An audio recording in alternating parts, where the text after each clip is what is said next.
Alors, on peut commencer. On Oui, est en- oui, on peut commencer.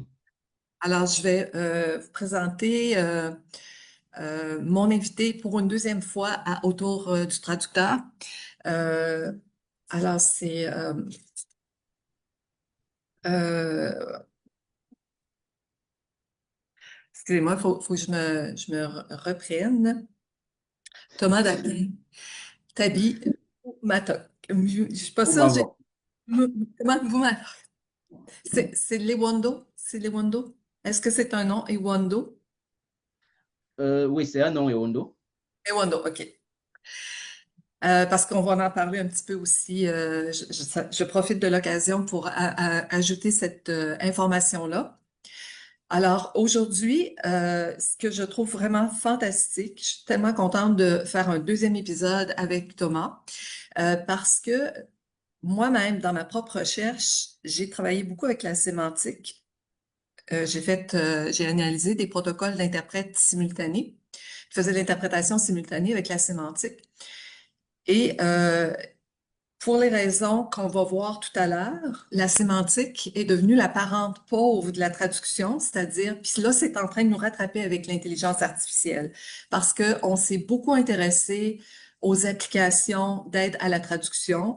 On s'est intéressé, bon, la dernière en liste, c'est la post-édition, donc la traduction structurale selon Thomas. Euh, et puis, tout ça dans une perspective de modèle d'affaires basé sur les comptes de mots, hein, le tarif au mot. Et puis là, l'intelligence artificielle est arrivée, puis on voit nos tarifs chuter parce que notre charge de travail diminue. Mais nos clients reviennent cogner à notre porte parce qu'ils se rendent compte que ChatGPT fait pas du bon travail. Alors, puis nous, on est pris, on est mal pris là-dedans. Alors, on a un gros problème. Puis, le livre que vous avez écrit, Thomas, est très intéressant parce que ça amène le problème, premièrement, de la formation. Vous mettez ça, vous mettez carte sur table, vous avez le même problème que nous, on a ici, c'est que vous avez des gens qui arrivent à l'école de traduction, qui ont des bacs ou des licences. Vous parlez de licence parce que vous êtes dans le système français. Nous, on parle de baccalauréat en droit, en économie, mais qui n'ont pas de connaissances en traduction. Alors, ils sont acceptés, puis nous, on a aussi le même cas de figure. Donc, et je pense que l'intelligence artificielle nous amène, on pourrait peut-être commencer par ce problème-là, nous ramène à revoir la façon d'enseigner dans la perspective, dans la conjoncture actuelle qui est teintée là, par l'intelligence artificielle. Est-ce que vous pouvez nous dire un petit peu là, comment votre approche peut aider à améliorer l'enseignement? OK, merci et bonjour à tous ceux qui nous ont rejoints. C'est une excellente question que vous me posez. Le problème qu'a connu la traduction jusqu'à présent, c'est-à-dire la pédagogie de la traduction, c'est que il y a comme une espèce d'ingratitude à l'endroit de la sémantique parce que la traduction et l'interprétation qui portent sur le sens n'ont pas, c'est-à-dire la pédagogie de ces deux disciplines a en quelque sorte fait abstraction de la sémantique. Et le résultat aujourd'hui, c'est que euh, les tradopédagogues sont obligés d'aller se ressourcer dans les quelques travaux qui ont été énoncés dans le cadre de la linguistique traductologique, c'est-à-dire les travaux de Cafford, les travaux de Diné et d'Arbelnet. Sauf que ces travaux-là se focalisent sur un point qui est assez léger, c'est-à-dire le formalisme. Parce que même lorsque vous tenez compte de la notion de correspondance formelle qui a été développée par CAFOR, ce n'est pas une technique de traduction. Malheureusement, les modèles sortis de l'IA reflètent effectivement cette correspondance formelle.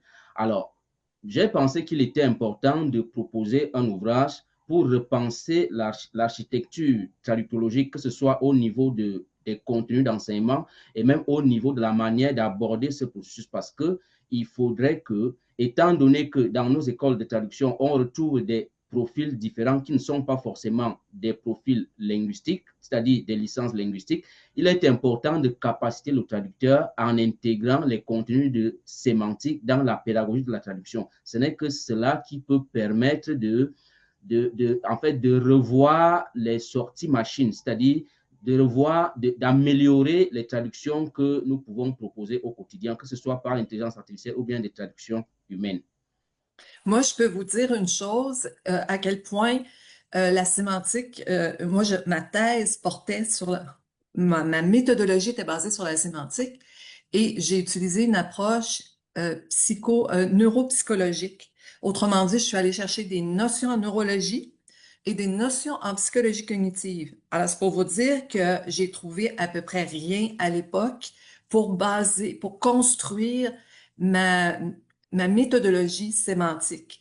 Alors, on a vraiment, vraiment un problème et je suis arrivée à des résultats avec cette approche-là c'est pour ça que je suis neuroscientifique aujourd'hui, là. Ça m'en est être neuroscientifique parce que j'ai compris comment se passe la pensée. Parce que vous, dans votre approche, vous partez de la pensée et non pas. Et après ça, on va jusqu'au vouloir dire. Oui, Et on oui, rajoute le contexte puis la situation. C'est à peu près ça, hein? oui, c'est une excellente remarque parce que vous dites que dans votre approche, vous avez fait des recherches à votre temps, en votre temps, vous n'avez pas pu trouver le lien. En fait, il faut aller fouiller dans l'ouvrage de Damorette et Pichon, Jacques Damorette et Édouard Pichon, qui ont élaboré un travail exceptionnel en produisant euh, des mots à la pensée et c'est de grammaire de la langue française. Alors, dans cet ouvrage qui a été édité en plusieurs tomes, Damouet et Pichon parlent de la grammaire de la pensée. Et c'est par là que commence la psychomécanique, c'est-à-dire la psychosystématique qui sera plus tard développée par Gustave Guillaume. Et qu'est-ce que Damouet et Pichon nous démontrent? Damouet et Pichon démontrent que le langage est le seul moyen d'expression de la pensée, c'est-à-dire que le langage permet d'exprimer des faits intérieurs et extérieurs. C'est pourquoi il parle de langage comme factivosité. C'est par là que ça commence, parce qu'il s'appuie sur un exemple comme ouf pour dire que ouf, c'est la représentation mentale du soulagement. Alors, c'est par là qu'il faut commencer, parce que lorsqu'on parle d'énonciation, il faut comprendre que l'énonciation, c'est la conversion de la pensée en discours, c'est-à-dire que le discours en lui-même, c'est la pensée qui est véhiculée. Et la pensée, c'est une question, c'est une donnée interne, c'est une donnée abstraite qui se manifeste, donc qui n'est manifestable qu'en discours. Donc, sans discours, on ne peut pas parler de pensée. Et lorsqu'on aborde le discours, il faut comprendre que c'est la pensée qu'on est en train d'analyser. Sur cette base, la sémantique devrait donc comprendre qu'en fait, la pédagogie de la tradition devrait donc enseigner la sémantique en commençant par le fait que l'énonciation, c'est la conversion de la pensée en discours. Et donc, quand on étudie le sens, on n'est pas en train de calquer le sens. On étudie le sens sur la base de la pensée. Et pour déterminer la pensée, il y a des mécanismes d'interprétation qu'il faut pouvoir mettre en place. C'est ça qu'il faut comprendre. C'est vraiment l'envers de ce que l'intelligence artificielle nous propose avec ChatGPT. ChatGPT nous propose des sorties, des traductions structurales, justement, mot à mot. Donc, part du contenant, ce que vous appelez le contenant, pour aller vers le contenu, tandis que vous proposez du contenu pour aller vers le contenant. Donc, Oui, oui, c'est oui, ça. oui, c'est ça qu'il faut comprendre parce que dans mon ouvrage, quand je parle d'approche sémantico-morphosyntaxique de la traduction, il faut comprendre que nous partons, quand on dit sémantico-morphosyntaxe, c'est-à-dire que nous partons du sens à la morphosyntaxe. Et ce qu'il faut comprendre dans ce que je développe, que j'appelle théorie inférentielle, c'est que parmi mes postulats, mon premier postulat, c'est que la traduction porte sur le contenu et non le contenant. Parce que le contenant, c'est l'enveloppe linguistique, ce sont les formes linguistiques qui ne sont pas autonomes. Parce qu'il ne faut pas tomber, il ne faut pas tomber dans le piège du distributionnalisme que Leonard Bloomfield avait développé. Parce que lorsque Leonard Bloomfield propose le distributionnalisme en 1930, il écarte le sens. Il écarte le Mhm. sens et étudie la langue sur le plan formel. Et c'est sur cette base-là que Cafford va aussi travailler parce que Cafford va reprendre la hiérarchisation des unités linguistiques, à savoir la phrase, le syntagme, le morphème et les phonèmes. Carrefour va reprendre donc cette subdivision sans tenir compte du sens. C'est-à-dire qu'il est toujours figé à l'approche de Bloomfield, qui est une approche formelle qui fait abstraction du sens. Or, dans l'étude de la langue, la syntaxe n'est pas autonome. La syntaxe est juste, c'est-à-dire que les formes linguistiques sont des béquilles, ce sont des jalons qui portent, qui permettent de véhiculer la pensée. Donc, quand je dis approche sémantico-morphosyntaxique de la traduction, ça veut dire qu'il faut récolter le sens et c'est ce sens-là qu'on traduit. Mais tant qu'on ne récolte pas le sens et qu'on commence directement à traduire, alors on tombe dans la correspondance formelle qui est une méthode d'analyse des traductions. Parce que analyser des traductions, la correspondance formelle que développe CAFOR, elle est calquée sur le modèle de la correspondance distributionnelle dont parle Leonard Bloomfield. Et ça ne nous aide pas en traduction. Ce que nous recherchons en traduction ou en interprétation, c'est le sens. C'est pourquoi nous devons partir du sens pour la structure. Voilà pourquoi lorsqu'on récolte dans le sens, il faut comprendre que le sens ne se limite pas aux mots. Le sens ne se lie pas toujours à la surface énonciative. Le sens, c'est une donnée qui se construit par interprétation. Voilà pourquoi des théoriciens comme Rasté parleront de cheminement ou parcours interprétatif. Ça veut dire que vous tenez compte de l'enveloppe linguistique que vous avez devant vous et vous tenez compte des paramètres extra-linguistiques. C'est ça qui vous permet de récolter le sens. Et une fois ce sens récolté, on peut donc le domestiquer dans la langue d'arrivée en fonction des procédures rédactionnelles de la langue d'arrivée et non faire le contraire. Et c'est ça, et c'est aussi là, tout à l'heure, on parlait des gens qui arrivent avec une licence dans d'autres domaines par rapport à ceux qui sont acceptés à l'école de traduction qui sont des langagiers. C'est là que le langagier a peut-être un pas d'avance, un peu d'avance sur parce qu'il maîtrise normalement bien les mécanismes rédactionnels dans la langue d'arrivée, ce que la personne qui a une licence en économie ou en droit ou a peut-être pas autant de conscience de tous ces mécanismes-là. Donc, c'est pas la même approche pour leur enseigner la traduction. On peut pas avoir la même approche pour ces deux profils-là. Et c'est un peu ça aussi. Oui, que ce soit des profils qui sont des profils linguistiques, c'est-à-dire des diplômés en linguistique, que ce soit des profils qui ne sont pas des diplômés en linguistique, il faut revoir toute l'architecture pensante de la pédagogie de la traduction parce que avoir une licence en OK, lettres ne signifie je pas comprends. maîtriser la sémantique. Vous savez que la sémantique, c'est une discipline assez large. Il y a plusieurs doctrines sémantiques qui ont été Oui. développées. Il y a la sémantique vériconditionnelle de Robert Martin, la sémantique structurale de Rastier, la sémantique interprétative de Gréma, donc, et la sémantique des cadres de Fillmore. Donc, il C'est faut celle-là que j'ai pris. renforcer. Excusez-moi, vous venez de parler de celle de Fillmore, c'est celle-là que j'ai utilisée. Là, ça me revient. Oui, oui, oui, oui. Donc, il faut renforcer les capacités sémantiques de tout traducteur, qu'il soit traducteur professionnel, qu'il soit interprète, qu'il soit élève traducteur, qu'il soit économiste ou juriste. Il faut renforcer ces capacités-là parce que c'est Jean Delisle qui le dit dans son traduction raisonnée que la traduction apparemment semble facile, mais ce n'est pas du tout facile parce que il faut comprendre le sens. Le sens est une donnée qui est extrêmement difficile à récolter. Et ce qu'il faut comprendre, c'est que le langage est d'abord un outil qui est imparfait parce que Oui, c'est vous ça. avez par exemple le problème de polysémie, le problème d'ambiguïté.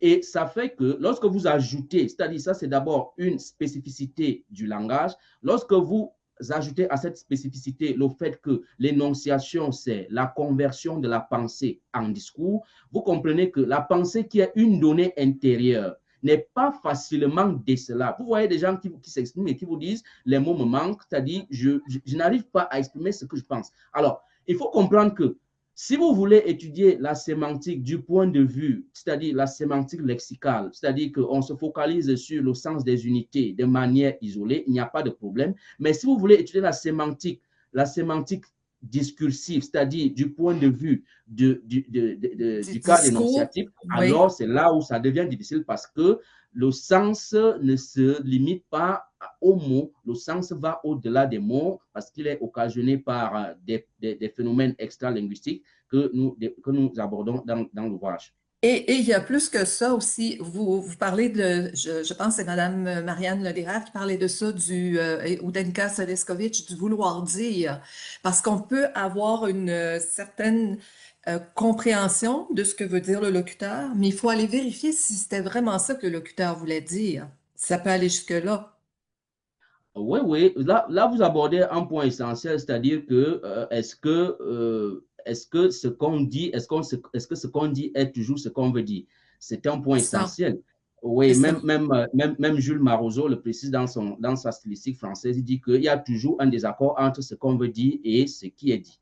Et c'est là la clé en traduction et en interprétation, parce que on va bien vouloir me poser la question de savoir, est-ce que la traduction, dans votre théorie inférentielle, est-ce que vous vous basez uniquement, est-ce que vous préconisez uniquement l'interprétation, c'est-à-dire est-ce qu'on ne doit pas traduire aussi littéralement? La réponse, elle est simple. La réponse, elle est simple. Pourquoi? Parce que il faut interpréter pour déterminer le vouloir dire. Parce que tant qu'il n'y a pas osmose entre ce qui est dit, c'est-à-dire ce qui se lie à la C'est surface ça, énonciative, exactement. et ce qu'on veut dire, c'est-à-dire la dimension illocutoire, obligatoirement, vous devez recourir à l'interprétation. Et il faut ajouter à ce détail le fait que, en traduction, la traduction, elle n'est pas structurelle, elle n'est pas lexico-structurelle, la traduction, elle est contextuelle. Parce que s'il faut revenir, par exemple, je vais vous prendre quelques exemples. Lorsque vous prenez, par exemple, le cas de la fable de La Fontaine, le loup et l'agneau, qui est traduit en anglais par The Wolf and the Lamb, je trouve que c'est une traduction qui n'est pas pragmatique. Pourquoi? Parce que c'est une traduction lexico-structurelle, c'est-à-dire que on a juste compris que le loup et l'agneau sont en harmonie, alors que ce n'est pas ça. Dans le texte, il s'agit d'un conflit. Et donc, moi, je ne suis pas d'accord qu'on parle du loup et de l'agneau. Il faut traduire ça en anglais en disant le loup contre l'agneau. Parce que quand vous dites le loup et l'agneau, ça veut dire que c'est une union sacrée, alors que lorsqu'on rentre dans le texte, il s'agit du loup contre l'agneau. Et donc, il faut dire en anglais the wolf versus the lamb. Donc, il faut comprendre que la traduction, elle est contextuelle, elle est idéale. D'où la notion de théorie inférentielle. Parce que si vous vous limitez toujours à ce qui est dit devant vous, vous avez beaucoup de chances d'être à côté. OK. Alors ça, je voulais juste aussi poser la question, puisque vous parlez des IDL, est-ce que vous pouvez définir ce que veut dire ce terme? Vous proposez beaucoup de termes, de néologismes très intéressants. Oui, la traduction je vais commencer par la traduction contextuelle. Pourquoi je parle de traduction contextuelle? Parce qu'un énoncé, comme je l'ai dit, l'énonciation est un phénomène circonstanciel. L'énonciation naît de la pensée. C'est la conversion de la pensée en discours. C'est la textualisation. Et cette textualisation a lieu en contexte. Voilà pourquoi le sens est une donnée contextuelle. Lorsque je parle de traduction contextuelle, par exemple, si nous disons par exemple, en anglais, on dit she is at the table. Si vous donnez cette traduction à l'IA, l'IA va vous dire elle est à table. Or, Mhm. il faut chercher à connaître le contexte. Quand on dit she is at the table, si nous parlons d'un contexte de négociation, she is at the table signifie elle fait partie des négociations, c'est-à-dire elle participe aux négociations. Si nous sommes dans dans une réunion de concertation et de collaboration, she is at the table signifie elle est partie prenante. Et maintenant, si nous sommes dans un dîner, si nous parlons d'un dîner familial, en ce moment-là, on va dire she is at the table, signifie elle est à table. Donc, ça, c'est ce que j'appelle traduction contextuelle. Il faut toujours contextualiser. C'est pourquoi on ne devrait pas vous dire traduisez-moi ceci. Il faut toujours demander dans quel contexte. Maintenant, pourquoi je parle de traduction idéale? Je parle de traduction idéale parce que l'énonciation, comme je l'ai dit, c'est l'idéation, c'est-à-dire la création des idées, c'est-à-dire la diffusion des idées. Et ce sont ces idées-là que nous traduisons. Pourquoi? Parce que si on se limite aux mots, il faut d'abord comprendre que les mots seuls ne suffisent pas pour diffuser une idée. Voilà pourquoi, pour mieux comprendre la notion de traduction idéale, il faut comprendre que l'idée, l'énonciation, c'est-à-dire l'énonciation, est gouvernée par la pensée. Parce que c'est la pensée qui crée l'énonciation. Et lorsqu'on étudie dans le sens, c'est la pensée là qu'on est en train d'étudier. C'est-à-dire le sens, c'est la pensée qu'on étudie. Et quand on parle de pensée, ce sont les idées qui sont développées dans le texte. Alors, comme exemple, comme exemple de traduction idéale, quand vous dites par exemple, si on dit en anglais en traduction juridique, the court dismissed the claim on procedural grounds. The court dismissed the claim on procedural grounds. Alors, la traduction structurelle, c'est-à-dire celle qui se limite au mot, elle va vous dire la Cour a rejeté la revendication sur des motifs procéduraux.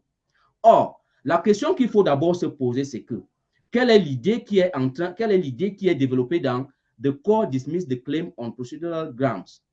Il faut donc questionner le contexte et demander que lorsqu'on parle de court qui est un terme polysémique, peut signifier cour, peut signifier tribunal. On est donc au tribunal ou bien en appel. Et lorsqu'on détermine le contexte, il faut encore déterminer le contexte de claim. Claim, c'est quoi? Revendication ou requête.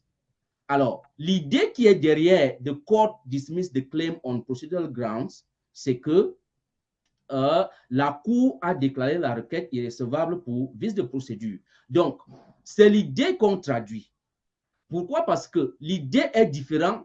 En fait, l'idée est différente du sens individuel des composants linguistiques. C'est ça le piège de l'IA, parce que l'IA fonctionne sur la base de la science statistique, c'est-à-dire que vous avez des données que vous introduisez dans la machine, vous introduisez un terme, et la traduction la plus récurrente, c'est cette traduction-là que l'IA va vous proposer. Oui, la traduction neuronale. Oui. Oui, et elle fonctionne sur la base de à structure similaire correspondent les sens similaires, ce qui signifie qu'on n'analyse pas les contextes, on ne cherche pas le vouloir dire. Pourquoi? Parce que le vouloir dire, en d'autres termes, c'est ça l'idée. D'où la notion de traduction idéale, parce que on traduit le vouloir dire. Le vouloir dire peut être différent du message de ce qui est dit. Donc, il faut toujours s'assurer qu'il y a harmonie entre le message linguistique, c'est-à-dire le message qui est à la surface énonciative, et l'intention qui est derrière. Une fois qu'on harmonise les deux, on obtient donc la traduction idéale. Et pour harmoniser les deux, il faut poser la question de savoir qu'est-ce qu'il veut dire. Effectivement. Là, je comprends un peu, je comprends mieux, là, idéal, là, en fait, c'est les concepts. C'est ça, idée. Quand vous parlez d'idées, c'est les concepts en eux-mêmes, puis les relations entre les concepts dans la phrase, dans le texte. Oui, en fait, j'essaie de mettre ça dans d'autres mots qui me sont plus familiers, mais je suis contente que vous proposiez ce néologisme-là. Je trouve ça intéressant. Oui, on peut dire idéal, on peut dire informationnel. On peut dire informationnel parce que... Juste une petite minute, mon mari m'appelle. OK, il n'y a pas de souci. Oui, Jules, je te rappelle tout à l'heure parce qu'on a eu un petit pépin, c'est retardé, là, là, je suis en vidéoconférence, là. À tout à l'heure. Bon, excusez-moi. Alors, oui, donc, est-ce que c'est ça? On parlait de concept, oui? Oui, idéal a plusieurs raisons. C'est-à-dire que cette terminologie-là a sa raison d'être. Pourquoi? Parce qu'il faut toujours remonter à ce que nous appelons la psychomécanique d'Amoret de Pichon ou de Gustave Guillaume. Parce qu'il faut comprendre, comme nous l'avons dit, que d'après Damoret et Pichon, le langage est le seul moyen d'expression de la pensée. Et lorsqu'on parle d'expression de la pensée, il s'agit des idées. Il s'agit des idées. Donc, l'idée vient avant le discours. En d'autres termes, la pensée vient avant le discours. Donc, le discours, c'est-à-dire les unités linguistiques, ne sont qu'une manifestation partielle de l'idée. Voilà pourquoi il ne faut pas se limiter à ces unités linguistiques. Il faut traduire l'idée qui est derrière, parce que l'idée, en fait, le discours a lieu parce qu'on a cette envie-là d'extérioriser ce qu'on a en soi, que nous appelons la pensée, en d'autres termes, parce que nous voulons véhiculer des idées, des états d'âme, des faits psychologiques. C'est pourquoi vous allez voir, par exemple, dans les travaux de Georges Galichet, dans son article Au-delà des structuralismes, il parle il n'y a pas de mécanisme mental qui ne soit pas il n'y a pas de mécanisme grammatical qui ne soit pas mental. Donc, toute structure, en d'autres termes, toute structure grammaticale est d'abord mentale. Donc, elle est d'abord idéale. C'est l'idée qui fait que qu'on décide de produire un discours. Si on n'a pas d'idée, on ne va rien dire. Si on n'a rien à dire, on n'a rien à dire. C'est exactement ce que j'ai fait avec ma thèse. Moi, je travaillais avec des interprètes, donc des langagiers qui possédaient bien les mécanismes de la traduction. Et ce que j'ai fait, abstraction, là, je suis un peu dans le même sens que vous, mais de tout ce qui était automatisme, parce que des langagiers, généralement, pour ce qui est de la grammaire, le lexique, tout ça, la syntaxe, un langagier professionnel maîtrise assez bien ces mécanismes-là. Et je me suis concentrée sur ce que vous appelez les idées, là, pour voir, et j'ai vu que pour passer d'une langue à l'autre, c'était la meilleure façon la plus efficace de se concentrer sur les idées. Là-dessus, on se rejoint là, très, très bien. Par contre, vous parlez il y a des différences entre les langues, puis aussi il y a des réalités qui ne sont pas présentes dans certaines langues. Vous pouvez traduire vers l'anglais, puis il y a pas une certaine réalité. Par exemple, dans votre livre, vous parlez de l'expression à bon entendeur salut, que je trouve très, très idiomatique en français. Il faudrait que je l'explicite en anglais. Et puis aussi, vous parlez de l'expression bon appétit. En anglais, good appetite, ça veut absolument rien dire. Puis il n'y a pas d'après ce que vous dites, il n'y a pas vraiment d'équivalent.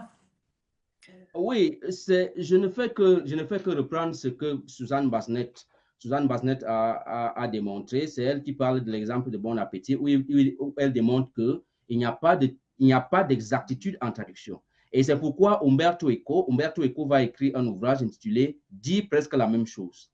Dit presque la même chose. Qu'est-ce que Umberto Eco demande dans cet ouvrage? Il démontre qu'en réalité, la traduction est un processus, c'est une activité interculturelle qui veut qu'on essaye de trouver des situations similaires. Donc, il démontre qu'il ne peut pas avoir mêmeté d'expression. Pourquoi? Parce que la traduction, la langue, c'est d'abord la culture. Et il faut comprendre que la culture diffère d'un groupe à un autre. Alors, lorsqu'on arrive à la traduction est un phénomène interlinguistique, une activité interlinguistique, donc une activité interculturelle, ce qui signifie que lorsque j'ai une expression dans la langue A, je devrais chercher une expression qui est similaire, qui est probable, c'est-à-dire une expression qui est plus proche dans la langue B. C'est pourquoi on parle d'adaptation. En fait, la traduction, c'est une question d'adaptation parce que on ne peut pas dire exactement la même chose, mais on dit ce qui est presque, en fait, on dit ce qui est similaire. Mais il y a des situations aussi où les cultures sont, c'est-à-dire que les réalités sont identiques et donc on dit la même chose sans problème. Mais ce qu'il faut comprendre, c'est que il ne faut pas promouvoir la traduction lexico-sémantique, c'est-à-dire celle qui est Exactement. fondée sur la signification, les équivalences puisées directement dans le dictionnaire. Il ne faut pas promouvoir cette traduction. Encore, et il ne faut non plus promouvoir la traduction lexico-structurelle, c'est-à-dire celle qui copie en fait, la structure du texte dans le texte d'arrivée, parce que on est en train de courir un risque, celui de la colonisation structurelle, c'est-à-dire qu'on a la langue source qui va dominer la langue cible, et c'est ce qui se passe avec les traductions sorties de l'IA et même des traductions proposées par des humains. Pourquoi? Parce qu'il y a ce priming effect dont parle Meyer et Schwanveld, ce priming effect, c'est-à-dire que cet effet d'amorçage qui agit sur la conscience des traducteurs lorsqu'ils sont confrontés à un texte, ils oublient carrément la structure du texte d'arrivée et on est obligé de reproduire la structure du texte source. Or, voilà notre combat. Notre combat, c'est de démontrer qu'il n'y a pas d'hégémonie structurelle en traductologie et que la traduction ne porte pas sur la structure, mais sur les idées, d'où la terminologie traduction idéale. Et pour déterminer les idées, il faut passer par l'inférence. Il faut passer absolument par l'inférence, c'est-à-dire l'interprétation. Et là, je vois que le temps file, puis je voulais passer au deuxième volet de la présentation. C'est nos collègues traducteurs 5, 10, 15 ans d'expérience et qui sont confrontés à ChatGPT qui arrive puis qui voient leur charge de travail diminuer et qui ont évolué dans un milieu où la sémantique, c'était quelque chose dont on parlait très peu, même si c'est la base de la traduction. Maintenant, donc, ils sont dépourvus face à l'arrivée de ChatGPT parce qu'ils sont pas bien. C'est un peu ça, là, le problème, là. Alors, là, on a parlé de l'école de traduction et pour nos collègues qui sont parce qu'il y en a beaucoup qui quittent, là, qui quittent le milieu devant, devant les défis auxquels on doit faire face. Qu'est-ce que vous proposez dans votre approche? Est-ce que vous proposez de la formation continue, davantage axée sur la sémantique pour être mieux outillés pour faire face aux clients qui nous demandent de réviser des sorties de ChatGPT ou des choses comme ça? Il faut revoir, comme j'ai dit, il faut revoir l'architecture pensante de la traductologie, c'est-à-dire en commençant par les contenus d'enseignement, valoriser la sémantique, revoir les contenus, c'est-à-dire introduire un certain nombre de contenus de sémantique dans la pédagogie de la traduction. Et maintenant, pour ceux qui sont déjà sur le terrain, ils doivent renforcer leurs compétences en sémantique. Parce que nous oublions un détail, c'est que lorsque les clients diminuent la charge de travail et font confiance à ChatGPT, c'est que dans une certaine mesure et en toute honnêteté, les clients s'aperçoivent qu'il n'y a pas une véritable différence entre la traduction sortie de ChatGPT et la traduction proposée par l'humain. Pourquoi? Parce qu'il y a certains collègues qui, malheureusement, pensent que la correspondance formelle est une technique de traduction en fait, je ne peux pas trop les blâmer. Pourquoi? Parce que jusqu'à présent, il n'y a pas eu assez de littérature sur la sémantique traductologique. C'est-à-dire que les quelques travaux qui ont été faits ont été brossés de manière superficielle parce que lorsque vous prenez par exemple la théorie interprétative de Danica Seleskovic et de Marianne Lederer, j'estime que c'est une théorie, c'est un cours magistral. Et ce cours magistral-là n'est pas accessible. La compréhension de ce cours n'est pas accessible à tout le monde parce que Marianne Lederer et Seleskovic ne détaillent pas précisément comment est-ce que la sémantique devrait être intégrée et comment elle devrait améliorer les compétences. Parce qu'il vous parle de bagages cognitifs, de compléments cognitifs qui relèvent des expériences, du locuteur, du traducteur. Mais cette expérience vient d'où? Il faut qu'on nous dise comment faire pour tirer parti de nos compétences en traduction et en sémantique et comment utiliser la sémantique pour améliorer la traduction. Donc, quand vous voyez les clients faire confiance à ChatGPT, c'est parce qu'ils s'aperçoivent qu'il y a certains traducteurs, lorsqu'on leur donne du travail, ils vous produisent des traductions qui sont trop littérales et qui ne répondent pas en fait, à leurs attentes. Ils sont donc obligés de faire confiance à ChatGPT. Mais pour optimiser, il faut que le traducteur soit suffisamment outillé parce que vous pouvez tirer parti de ChatGPT si et seulement si vous avez un bagage solide parce que vous pouvez formuler des prompts et les soumettre à Voilà. ChatGPT. Oui, lui confier la traduction. C'est d'ailleurs ce que j'ai expérimenté avec, par exemple, l'outil qui a été développé par Terminautis, à savoir Tiger, où je lui ai proposé mes prompts sur la base de ma théorie inférentielle, mais les résultats sont fantastiques. Mais lorsque vous voyez un traducteur qui n'a aucune ressource linguistique, c'est-à-dire qui vient là et puis il soumet la traduction à ChatGPT, ChatGPT qui travaille sur la base de à structure similaire, correspond à l'essence similaire, et sur la base de la dominance statistique, ChatGPT va vous rechercher les traductions qu'il a dans sa base de données. C'est ça qui va vous produire des traductions structurelles que vous ne pouvez pas bien juger parce que vous-même, vous n'avez pas assez de ressources et parce que vous êtes soumis au biais d'ancrage ou au biais d'amorçage. C'est ça le problème. L'autre problème aussi que j'ai vu dont j'ai pris conscience, c'est qu'on est tenu de travailler dans des outils d'aide à la traduction, MemoQ, Trados et compagnie, là. Et les phrases, on perd de vue, premièrement, les paragraphes, toutes les entêtes, les titres et les sous-titres et tout ça, qui sont des éléments, des balises extrêmement importantes pour comprendre le sens et pour construire le fil conducteur. Et aussi, on en a rajouté une couche avec ces outils-là, on rajoutait la post-édition. Alors là, on se retrouvait dans un environnement qui n'a rien à voir avec la façon de rédiger chez l'être humain, naturel, là. Et puis, on envoie justement des segments qui pas nécessairement, sont de qualité douteuse, qui n'ont pas nécessairement rapport. C'est tout simplement des statistiques. Et là, je me suis rendu compte, j'ai parlé avec plusieurs collègues, puis il y a comme un effet d'hypnose. On est hypnotisé dans ces environnements-là par on change de segment, on a un nouveau segment, une nouvelle solution ou deux solutions qui nous sont proposées, on devient comme hypnotisé et on n'est pas capable de sortir, il faut faire un effort. Ce qui fait que finalement, la plupart des gens vont vous dire que la post-édition, on, on fait, les tarifs sont moindres et puis ça prend plus de temps que de traduire à partir de zéro. C'est en gros. Puis moi, j'en rajoute une couche. Je dis que quand on travaille dans ces environnements-là, c'est comme si on recevait des textos à répétition. Or, on sait que ça, on a réglé ça depuis l'arrivée des téléphones, que quand on traduit, on met notre téléphone de côté parce qu'on veut pas être dérangé par les textos, à moins de quelque chose d'urgent, là. Mais c'est comme si on travaille toujours.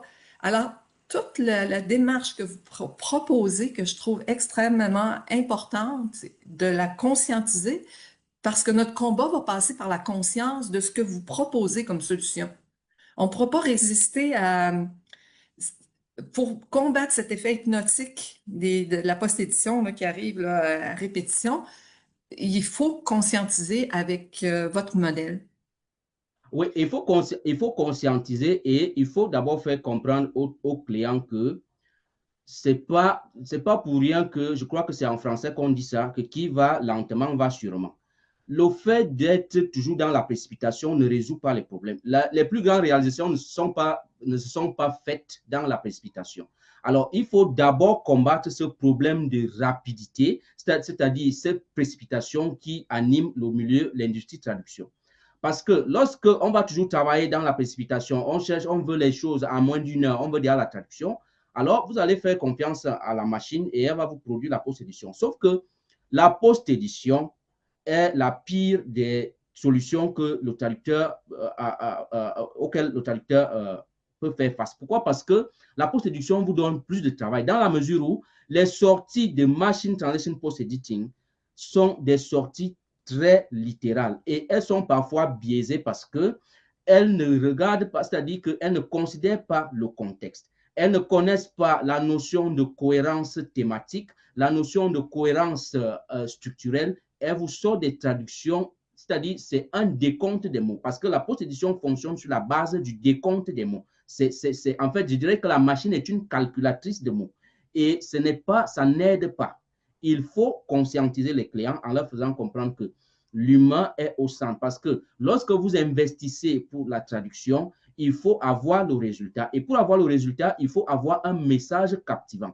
Et le message, pour que le message soit captivant, ce n'est que le traducteur qui est le meilleur juge pour savoir tirer parti. Même si vous utilisez l'intelligence artificielle, c'est le traducteur qui peut savoir tirer parti des sorties machine et de son intelligence afin que votre message soit captivant. Parce que lorsque vous avez un message, rappelez-vous ce que Émile Legrand dit dans sa statistique française, il dit, en fait, il cite Boileau en disant que, rappelez-vous que la plus belle pensée ne peut plaire à l'oreille, ne peut plaire à l'esprit si l'oreille est blessée. Donc, il faut trouver des formulations appropriées, des formulations captivantes. Et l'IA ne peut pas vous produire ça. L'IA vous pond des traductions structurelles qui parfois qui ne signifient rien du tout. Et vous allez vous rendre compte que le temps que vous mettez pour réviser cette traduction ce temps est plus important que ce que vous pouvez mettre lorsque vous traduisez. Alors, la bataille commence d'abord par la sensibilisation au niveau des clients. Cette sensibilisation qui doit être menée par des traducteurs. Vous pouvez leur faire des feedbacks à propos de ce problème. Et l'autre volet, c'est qu'il faut cesser d'exposer les élèves traducteurs à la traduction automatique. Parce que même si vous allez me dire que, parce que j'ai eu la chance de discuter avec le professeur Éric Poirier, qui me disait que même si, de l'université de, je crois c'est UQTR, qui me disait que même si on n'expose pas les élèves à la machine, à la traduction automatique, ils vont le faire même sans, parce qu'on ne peut pas les contrôler. Mais le rôle du pédagogue, le rôle du traducteur-pédagogue, c'est de faire comprendre aux traducteurs, c'est de montrer les mécanismes de traduction à l'élève traducteur. il ne faut pas l'exposer à la paresse parce que la machine la machine ne réfléchit pas comme l'homme. Et lorsque vous êtes déjà habitué à la traduction machine, vous avez deux effets d'amorçage, c'est-à-dire un premier effet qui est causé par le texte source, parce que lorsque vous le lisez, il agit sur vous, et un deuxième effet qui est causé par la machine, et ça fait l'effet, ce double effet d'amorçage et d'ancrage ne peut pas vous sortir, c'est-à-dire ça freine la réflexion, ça vous emprisonne et ça plante votre champ de réflexion. Alors qu'est-ce que vous proposez comme, parce que à la base des problèmes que vous évoquez, il y a un modèle d'affaires. Il y a un modèle d'affaires, c'est-à-dire que les entreprises, les établissements, les institutions euh, facturent au mot. Alors là, il faut revoir le modèle d'affaires. Parce qu'on peut Oui, avoir un texte de 100 mots qui va nous prendre 3 heures à faire parce qu'il demande beaucoup de recherche, beaucoup de réflexion. Puis un autre de 100 mots qui va nous prendre, je ne sais pas, 15 minutes ou une demi-heure. L'industrie de traduction connaît plusieurs problèmes parce qu'il y a d'abord un problème de normalisation. Il faudrait qu'il y ait, si possible, un cadre normatif qui veut que, par exemple, sur LinkedIn, pour que vous ouvrez un compte traducteur, vous devez pouvoir soumettre votre attestation de réussite à un diplôme de traducteur. Et là, ça vous permet donc d'ouvrir votre compte. Mais le problème qu'on a avec la traduction, c'est qu'il y a tout le monde en ligne, tout le monde qui est traducteur, tout le monde qui connaît traduire parce qu'il y a DeepL, il y a ChatGPT, il y a Google Translate. Et parce que tout le monde connaît traduire, le client qui est animé par la précipitation va confier le travail à n'importe qui va accepter de travailler à 1 centime, alors que le travail, un professionnel qui est formé ne peut pas accepter de travailler à 1 centime. Et c'est ça qui pollue le milieu de la traduction, parce que tant qu'on aura tout le monde dans cet univers et tout le monde qui accepte n'importe quel prix, la traduction sera toujours biaisée et rarement on va faire appel aux spécialistes. Mais les clients qui sont mieux avisés savent que pour telle technique, pour tel type pour tel texte, il faut confier ça à telle personne parce que cette personne est habilitée à me produire un résultat optimal. Est-ce que vous pourriez parler de l'image qui me vient, c'est les objets de luxe, comme les montres de luxe, puis les montres qui sont faites, qu'on achète à petit prix, mais qui nous donnent l'art correctement. Est-ce qu'on pourrait dire qu'il y aurait une qualité de traduction, justement, par des gens peut-être pas très compétents, puis qui utilisent ChatGPT, puis qui ont des clients qui se contentent de ça? Et puis, il y aurait une traduction plus sur mesure, mieux adaptée, s'inscrirait dans un cadre normatif. Est-ce qu'il y aurait comme deux pôles? Oui, On tout assiste dépend un de la peu à nature. ça. On assiste un peu à ça, là, dans la réalité, là. Oui, tout dépend de la nature du client parce que si vous avez affaire à un client qui a une certaine dimension commerciale et qui veut atteindre une certaine audience, il ne peut pas faire confiance à n'importe qui. Mais lorsque vous avez des clients, peut-être comme ici chez nous au Cameroun, on a des gens au quartier qui vous produisent des choses parce qu'ils veulent, tant que leur message passe et ils sont contents. Et il n'y a pas, il y aura toujours il y aura toujours ce problème. En fait, ce qu'il faut comprendre, c'est qu'il faut qu'on commence par reconnaître que la traduction, c'est un métier professionnel qui exige qu'on soit formé et que les sorties machines sont dangereuses si elles sont directement livrées sur le marché. Parce que tant que vous n'avez pas de problème, vous allez continuer à les utiliser. Mais le jour où il y aura des problèmes de traduction, c'est là où vous allez vous rendre compte que c'est une erreur gravissime. Mais jusqu'à preuve du contraire, les clients sérieux, c'est-à-dire qui ont une bonne, assise commerciale, c'est-à-dire une bonne réputation, ils ne peuvent pas confier des travaux à n'importe qui. Parce que la notion de qualité satisfaisante, elle est relative parce qu'elle dépend de qui reçoit cette qualité-là. Qui reçoit cette qualité. Mais je vais vous prendre l'exemple. Vous voyez, avec Parker Company, je crois que c'est Parker Company qui avait traduit, lorsqu'il avait produit un stylo où il parlait de It won't leak in your pocket and embarrass you dans les années 70, où la traduction embarrass you, ça avait été traduit en espagnol par embaraza, qui signifie rendre enceinte, mais ça a été contre-productif. Et Parker Company, qui est une société de fabrication de stylos américaine, avait dû dépenser doublement pour refaire la traduction. Pourquoi? Parce que La traduction avait été ratée et c'est ça qu'il faut éviter. C'est ça qu'il faut éviter et il faut sensibiliser les clients à ce sujet. Et aussi, il y a beaucoup d'échanges commerciaux entre les pays. Alors, il y a un grand besoin de localisation.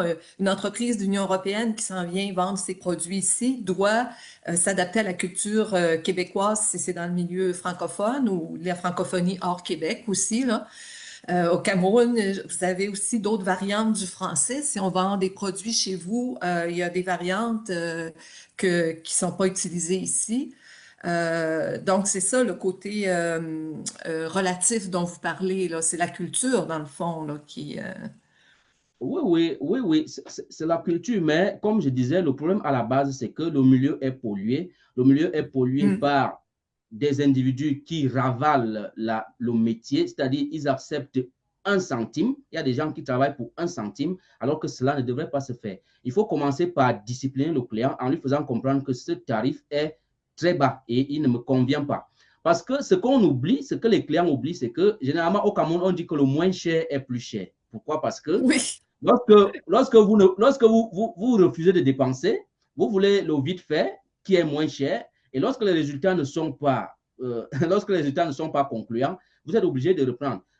Vous n'allez pas quand même dire qu'à l'Union européenne, que les gens utilisent n'importe qui pour traduire ou bien font confiance à la traduction, à la traduction automatique. Donc, c'est cette question, ça dépend du client, mais il faudrait que, même si le milieu est pollué, il faudrait que les professionnels commencent par conscientiser leurs clients, à les sensibiliser de temps en temps pour leur faire comprendre qu'en réalité, la précipitation n'aide pas. Parce que pour avoir un bon résultat, il faut donner assez de temps au traducteur parce que la traduction, ce que vous payez aux mots, ce n'est pas seulement les mots là qu'on traduit. Il y a des recherches à faire. Il y a des recherches à faire pour que le résultat soit concluant. C'est ça qu'il faut faire comprendre par aux contre, vous clients. parliez tout à l'heure de prompts. Vous pouvez faire des prompts pour accélérer la recherche et obtenir une recherche quand même de qualité, là. Oui. C'est C'est pourquoi là je que disais que, l'intelligence artificielle peut devenir une aide, un outil pour le traducteur et non pas un concurrent, là. effectivement, là, vous mettez le doigt sur un volet essentiel. Dernièrement, je parcourais YouTube, je suis tombé sur une vidéo sur une entrevue qu'avait donnée à Laurent Alexandre au quotidien Le Figaro. Laurent Alexandre qui se présente comme un ancien chirurgien et il a fait des déclarations spectaculaires et fracassantes où il dit que ChatGPT est meilleur qu'un médecin spécialiste. Il va même plus loin en disant que ChatGPT fait des meilleurs diagnostics juridiques par rapport à un humain. Il faut cesser ce genre de débat le plus vite possible parce que l'intelligence artificielle accompagne l'homme. C'est comme un ouvrage que vous écrivez. Vous avez besoin de faire confiance, de consulter cet ouvrage pour faire des recherches. L'intelligence artificielle assiste l'homme dans la recherche parce que le principe veut que rien n'est parfait dans la nature. Rien n'est parfait. Et la seule chose qui est parfaite, c'est que rien n'est parfait. Et tout est parfait comme ça. Donc, l'intelligence artificielle assiste l'homme. Il faut cesser ce débat sur la concurrence. L'intelligence artificielle est une intelligence qui a été créée par les humains afin que cette intelligence-là les assiste lorsqu'ils sont bloqués. Parce qu'à un moment, vous pouvez chercher un verbe expressif dans votre petit cerveau, vous ne parvenez pas à trouver, mais quand vous demandez à ChatGPT, selon le contexte, il va vous trouver le verbe expressif. Cela ne signifie pas que ChatGPT va se lever, c'est lui qui va faire la cuisine chez vous, c'est lui qui va accompagner vos enfants à l'école. Il faut cesser ce genre de débat stérile qui n'a pas de sens. L'intelligence artificielle assiste l'homme. C'est pourquoi l'homme est, c'est-à-dire l'intelligence humaine est l'intelligence la plus développée parce que jusqu'à preuve du contraire, l'intelligence artificielle n'a fait aucune découverte jusqu'ici. Ce que les Anglais appellent breakthrough. On n'a aucun breakthrough qui a été réalisé par l'intelligence artificielle. Or, il y a des humains qui ont inventé des théories, qui ont inventé beaucoup de choses. Et il faut donc comprendre que l'intelligence humaine est la plus développée, mais comme l'humain, le génie, c'est-à-dire l'inspiration est momentanée, c'est bien que lorsqu'on est inspiré, qu'on consigne ça quelque part, d'où la présence de la machine. Voilà pourquoi la machine devrait être à nos côtés pour nous assister. Moi, c'est toujours ce que je dis, c'est qu'on est en avant de l'intelligence artificielle. La force de l'intelligence artificielle, c'est la quantité de données phénoménales qu'elle peut traiter 365 jours sur 365, là. Alors ça, c'est sa force. Nous, on n'a pas cette capacité-là, mais ça reste que c'est, comme vous dites, c'est l'être humain, c'est l'intelligence humaine qui, elle prend ce qu'on produit, puis elle fait des données, puis elle diffuse des données très rapidement. Mais Oui, elle ne oui, crée pas. Elle n'a pas oui, d'émotion, elle n'a pas de... C'est ça. oui, oui, elle ne crée pas. Donc, ce qu'il faut retenir par rapport à la traduction, c'est que il faut capaciter le traducteur sur le plan sémantique parce que la traduction repose sur le sens. Et il faut comprendre que le sens ne s'applique pas. Ce n'est pas une question de calculatrice ou bien d'application, comme on disait souvent à l'école primaire, application numérique, c'est-à-dire appliquer bêtement la règle. Ce n'est pas comme ça. Le sens se récolte. Vous allez voir Rastier qui parle d'isotopie. C'est-à-dire le sens se récolte par cheminement interprétatif. On interprète, on récolte et puis on construit. C'est ça qu'il faut faire. Lorsque le traducteur a les ressources nécessaires sur le plan sémantico-stylistique, il va tirer parti de l'intelligence artificielle. Mais lorsque le traducteur n'a aucune connaissance, n'a pas de connaissance développée sur le plan sémantico-stylistique, il va se fier à l'IA et le résultat est il n'y aura pas de différence entre une traduction sortie de l'IA et une traduction humaine. Donc, c'est ça qu'il faut comprendre. Il faut renforcer les compétences en sémantique et en stylistique. Et à partir donc de ce renforcement de compétences, on peut formuler des prompts et utiliser ChatGPT ou n'importe qui et nous aurons des résultats concluants. C'est ça qu'il faut comprendre. J'aimerais, le temps passe, j'aimerais que pour les quelques minutes qui nous restent, que vous nous parliez de cet article ou cette entrevue que vous avez vue dans le Figaro avec le docteur Alexandre, qui disait que bientôt, ce serait plus nécessaire de faire des études, que les diplômes allaient être inutiles, que les parents ne devaient plus penser à investir de l'argent pour faire aller leurs enfants à l'école. C'est un peu ce que j'ai cru comprendre dans les propos du de Monsieur Alexandre. Oui, oui, Monsieur Alexandre commence par déclarer, il y a même d'abord un journaliste du Figaro, j'oublie son nom, qui dit que le temps du cours magistral est dépassé parce que l'intelligence artificielle a déjà tout, donc on n'a plus besoin de cours magistral. Après, Monsieur Laurent Alexandre va dire que ChatGPT associé à un médecin spécialiste est moins bien que ChatGPT seul. Et il poursuit en disant que ChatGPT fournit des meilleurs diagnostics et traitements juridiques que des avocats. Alors, j'ai trouvé cela très alarmant parce que non seulement j'ai d'abord recadré, j'ai fait une vidéo où j'ai recadré ces deux messieurs, à savoir le journaliste qui déclarait que le cours magistral n'a plus de raison d'être. J'ai dit que le cours magistral a sa raison d'être. L'enseignement ou alors le savoir, c'est une vaste étendue. Et on ne peut pas, parce qu'on a l'Internet, se mettre à dire qu'on va prendre les informations n'importe comment. Le cours magistral a sa place parce que le cours a des objectifs. On ne vient pas en classe pour dire du n'importe quoi. On a des objectifs. C'est pourquoi il y a l'évaluation. Et maintenant, en ce qui concerne M. Laurent Alexandre, moi, bon, peut-être parce qu'il est en train de faire la promotion de son ouvrage, où il a écrit un ouvrage intitulé Ne faites plus d'études. Si vous tapez sur YouTube Laurent Alexandre, Ne faites Laurent plus Alexandre, d'études, hein, c'est ça. Oui, il oui, ne c'est fait plus ça. d'études, vous allez tomber sur ses vidéos. Il fait des déclarations très alarmantes. L'intelligence artificielle ne peut pas remplacer l'homme parce que c'est l'homme qui crée l'intelligence artificielle pour l'assister.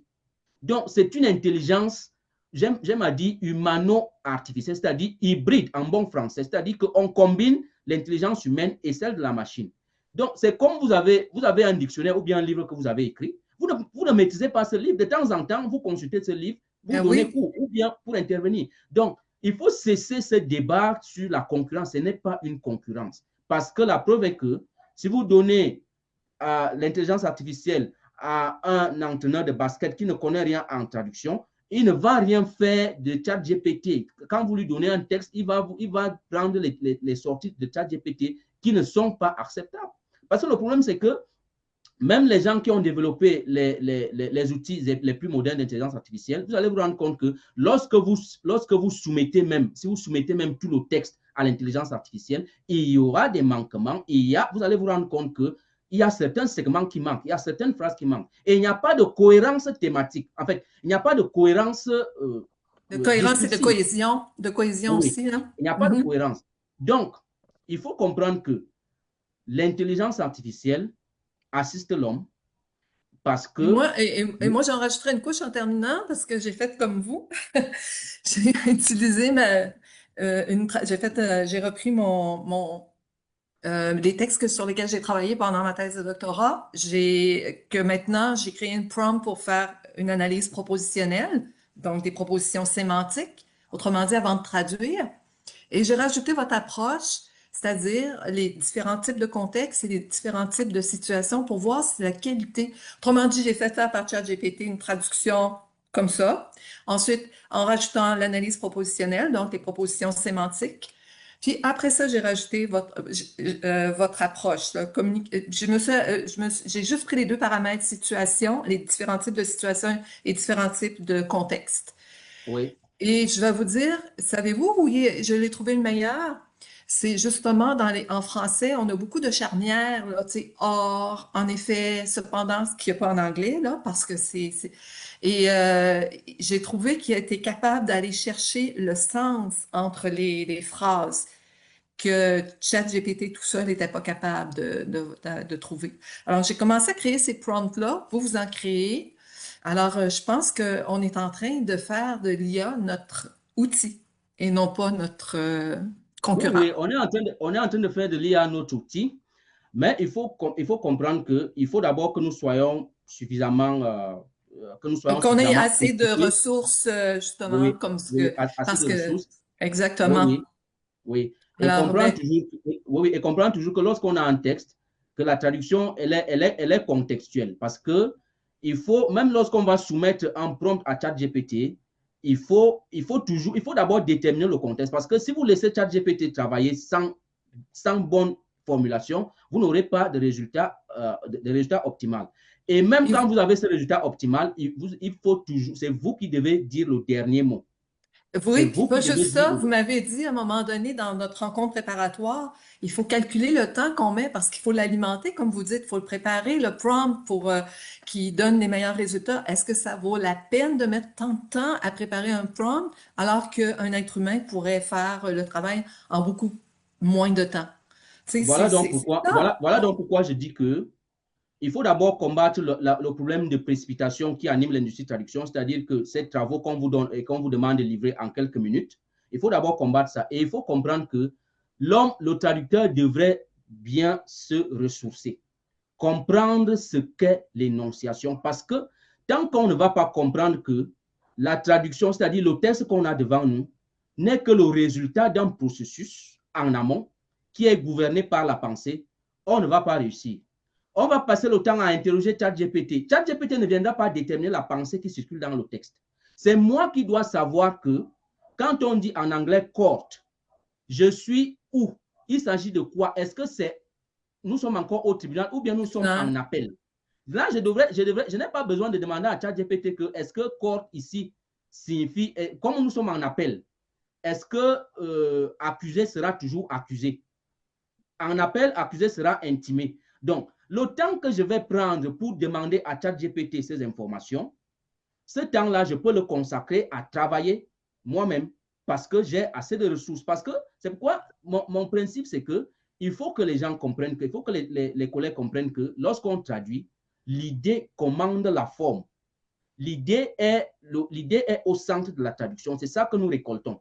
Et pour récolter l'idée, elle est contextuelle. Lorsqu'on l'a récoltée sur le plan contextuel, on se sent maintenant à l'aise parce que le structuralisme que nous reprenons dans la langue d'arrivée est dû au fait que les gens pensent que la traduction est structurelle. Elle n'est pas structurelle.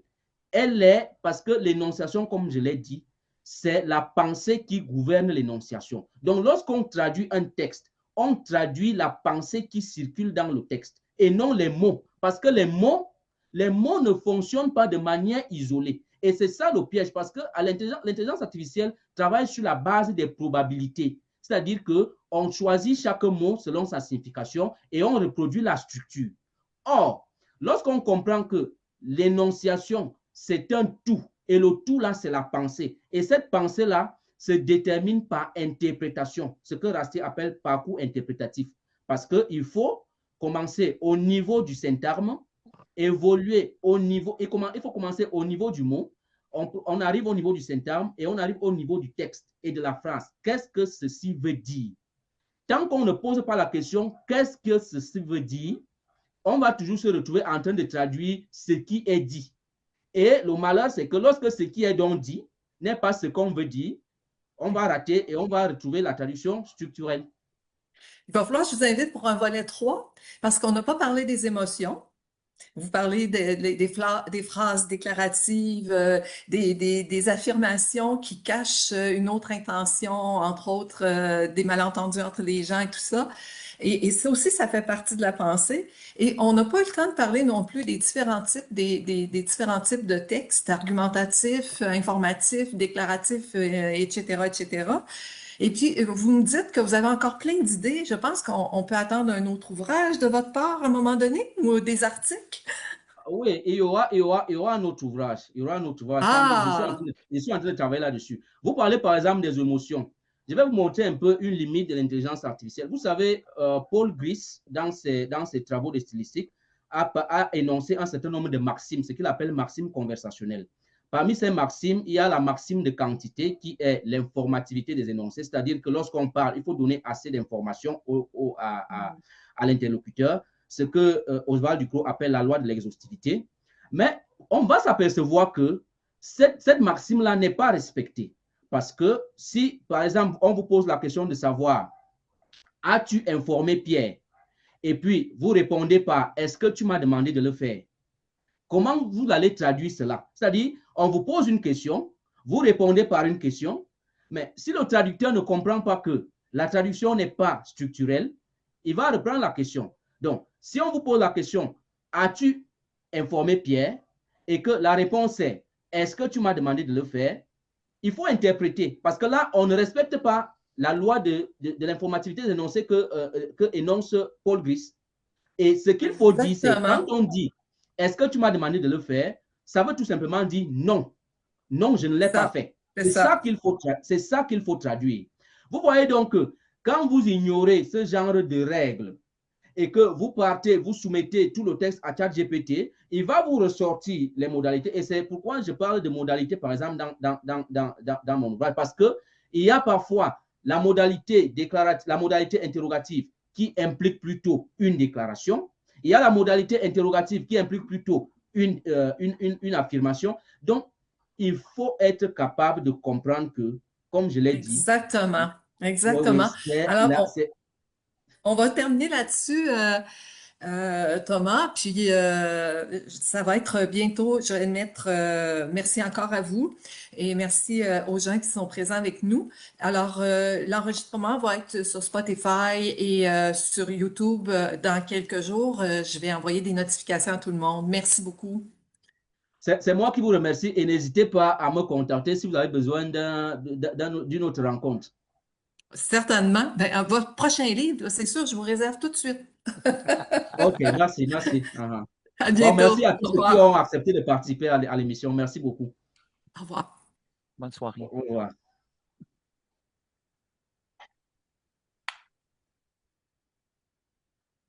Au revoir, merci.